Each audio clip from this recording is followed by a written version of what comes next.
आदाब, मैं आगा खुर्शीद खान। देश के जाने माने सामाजिक चिंतक और बड़ी शख्सियतों में शुमार प्रोफेसर अली खान महमूदाबाद को महज उनके एक सोशल मीडिया पोस्ट को लेकर उनके दिल्ली आवास से गिरफ्तार कर लिया जाता है। प्रोफेसर अली खान महमूदाबाद के सोशल मीडिया पोस्ट को जब आप पढ़ेंगे तो महसूस होगा कि उन्होंने जमकर भारतीय सेना की तारीफ की है, पाकिस्तान की जमकर आलोचना की है। इसके अलावा उन्होंने देश के कुछ मुद्दों पर चिंता व्यक्त की। उन चिंताओं में मुसलमानों के साथ हो रहे जुल्म, ज्यादती, मॉब लिंचिंग, बुलडोजर नीति जैसे अहम मुद्दे शामिल थे।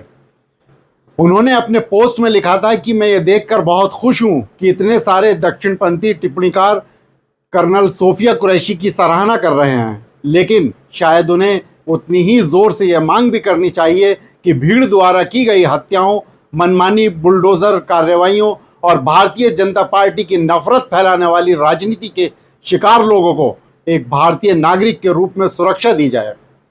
2 महिला सैनिकों द्वारा अपनी रिपोर्ट प्रस्तुत करने का दृश्यात्मक प्रभाव महत्वपूर्ण है, लेकिन जब तक ये ज़मीनी हकीकत में नहीं बदलेगा तब तक ये सिर्फ पाखंड ही रहेगा। इसमें कई और अहम मुद्दे शामिल हैं जिसमें भारतीय सेना को लेकर तारीफ की गई है। उनके इस पोस्ट को लेकर हरियाणा महिला आयोग को आपत्ति महसूस होती है और उन्हें नोटिस भेज दिया जाता है। पहला मुकदमा सोनीपत के गांव जठैड़ी के सरपंच की शिकायत पर राई थाने में दर्ज किया गया। उसके बाद हरियाणा महिला आयोग की अध्यक्ष की शिकायत पर दूसरा मामला भी दर्ज किया गया।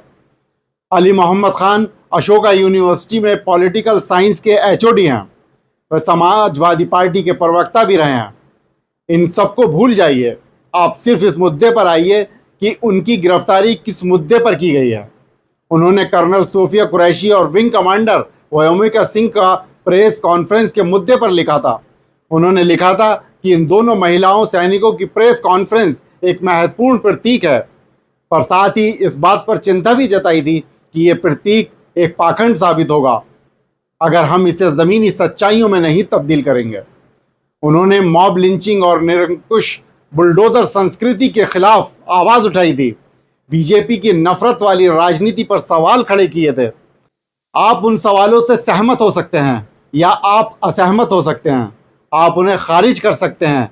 आपके खेमे में भी एक से एक बढ़कर एक एकेडमिशियन है। आप उन्हें आगे करके इसका उत्तर दे सकते हैं। पर गिरफ्तारी कैसे और क्यों? इस पोस्ट में ऐसा क्या है जिससे सरकार को आपत्ति है? उस पोस्ट में प्रोफेसर अली खान ने पाकिस्तान की कलई खोलकर रख दी है। पाकिस्तान द्वारा आतंकियों को दिए जा रहे समर्थन और संरक्षण का सच बयां किया है। भारतीय सेना की, सरकार की जमकर प्रशंसा की है। कर्नल सोफिया कुरैशी की सराहना की है। असल में उन्होंने अपने पोस्ट में धर्म के नाम पर हो रही हिंसा और नफरत भड़काने के खिलाफ बोला है और यही बात शायद बीजेपी को चुभ गई।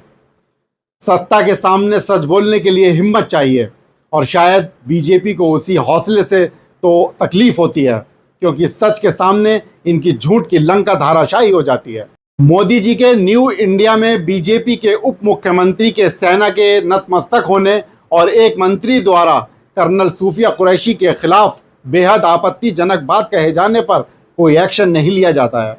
कोई गिरफ्तारी नहीं, कोई बर्खास्तगी नहीं होती है। ये असल में सिर्फ एक आदमी के खिलाफ एक्शन की बात नहीं है। ये उस तंत्र की बात है जहां बोलने, लिखने, सवाल करने वालों को डराया जाता है, जहां असहमति को अपराध माना जाता है, जहां सरकार को आईना दिखाना देशद्रोह कहलाता है और जहां राजा की बात में हाँ मिलाने वालों के 100 खून माफ़ हैं। और ये सब सरकारी तंत्र, निरंकुश पुलिस प्रशासन और कठपुतली बन चुकी एजेंसियों के माध्यम से किया जा रहा है। बाकी सब खैरियत है। शुक्रिया।